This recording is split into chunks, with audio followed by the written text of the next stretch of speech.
Have you ever felt genuinely happy, even just for a split second, when something bad happened to someone else?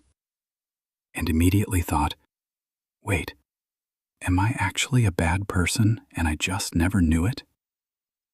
If you have, you are not alone, and you are definitely not evil. Here is the truth psychology has hidden for decades. Research proves that 80 to 90% of healthy, kind, moral people do this regularly. Damn! And the nicer you are, the more often you feel it. Imagine you work in the same team as annoying Andy. Andy is loud, arrogant, and constantly tells everyone how amazing he is. He takes credit for work he didn't do. He talks over people in meetings, and he acts like the rules don't apply to him. He's always the first to complain, the last to help, and he treats everyone around him like they don't matter. Yet somehow, he always seems to get exactly what he wants. Meanwhile, you have worked incredibly hard these last few months. You show up early every single morning. You stay late to finish projects properly, and you never cut corners. You help your teammates. You do every job to the best of your ability, and you genuinely care about doing things right. You put in the hours, you put in the effort, and you honestly believed your hard work would speak for itself. But then, the promotion was announced. And of course, annoying Andy got it.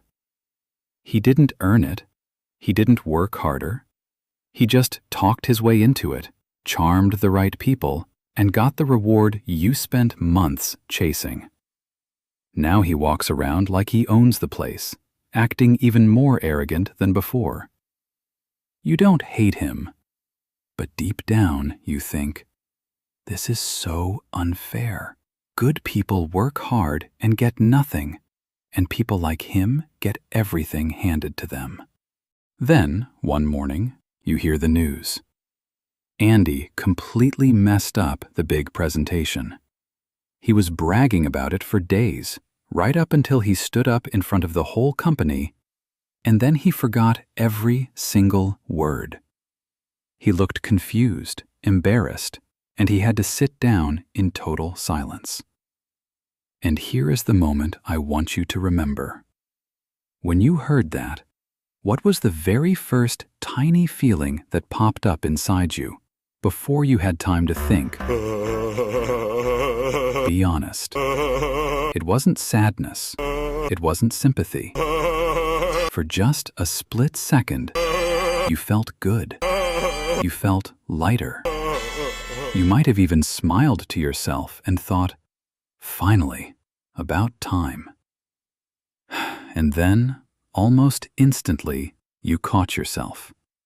You thought, wait, why did I just like that? That's terrible. I'm a good person. I shouldn't be happy he failed. What is wrong with me? And that is exactly what this research explains. Because what you just felt? It wasn't malice. It wasn't cruelty. It wasn't that you are secretly a bad person. According to Dr. Richard Smith, the leading expert on this topic from the University of Kentucky, that feeling is actually your brain's way of saying, order has been restored. See, when Andy was winning, when he got everything while treating people poorly, especially when you worked so hard and got nothing, it didn't just annoy you, it actually threatened your sense of fairness and your own self-worth. Deep down, your brain was thinking, if people like him succeed, then what does that say about me? About how the world works? Why should I even try? But the second he failed, your brain went,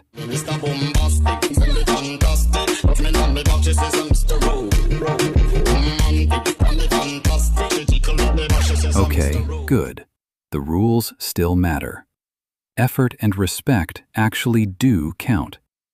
I'm not crazy for trying to do things the right way. That rush of pleasure? It wasn't about his pain.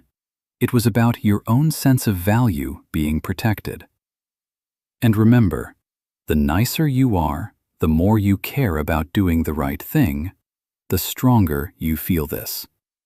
Because you have invested more of yourself into believing that goodness matters. And here is the hard science, proven by brain scans. When you saw or heard about Andy failing, your brain's reward center, called the ventral striatum, lit up exactly like it does when you get a bonus, eat something delicious, or win a prize. It released dopamine, the chemical that makes you feel good, because your brain registered his failure as justice being done. At the exact same moment, the part of your brain that usually feels empathy or sadness for others quieted down slightly. This is not being cold or mean, it's automatic. Your brain simply prioritized fairness and self-worth in that split second. And that is what created that quiet little rush you felt. This is human nature working quietly in the background, exactly like we talk about here on Socially Illustrated. It's not a flaw, it's a signal. Now, this is where it gets really interesting. Not every time you feel this, it's the same thing happening. Wait, what? Psychology breaks this feeling down into 3 very different types, and understanding which one you are feeling changes everything about how you see yourself. Type 1. Justice Schadenfreude. This is exactly what you felt with annoying Andy. This happens when someone has broken the rules, been unfair, or treated people badly, and they finally get what's coming to them. This is the healthiest version.